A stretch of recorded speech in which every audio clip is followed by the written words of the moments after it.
মন্টুদা, cigarette খাচ্ছ? খাচ্ছ খাও, বাট কন্ট্রোলে খাও। এত সিগারেট খেলে তো লাংটাই ড্যামেজ হয়ে যাবে। হ্যাঁ ভাই, চেষ্টা করছি কন্ট্রোল করা, পারছি না রে। পটলা, একটা ভালো করে দুধ চা আর একটা সিগারেট দে তো। এই এই, তুই এখন আমাকে এত জ্ঞান দিলি, এখন নিজে খাচ্ছিস?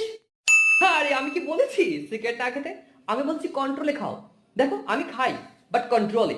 সকালবেলা ঘুম থেকে উঠে পটি করার জন্য একটা, তারপর চার সঙ্গে একটা খাই, তারপর স্নান টান করে মুখটা কেমন কেমন করে ভাতটা খেয়ে একটা খাই, অফিসে গিয়ে সেই চা খাওয়ার সঙ্গে একটা খাই, দুপুরে একটু কাজের প্রেশারটা বেশি থাকে তখন একটা খাই, বিকালবেলা চা খাওয়ার সঙ্গে একটা খাই, তারপর এই বন্ধুদের সঙ্গে যখন বিকালবেলা আড্ডা দিই তখন একটা খাই, আর সেই রাত্রিবেলা ভাত খেয়ে এই একটা। আরে ধুর, তোর ছাতার কাউন্টেবল।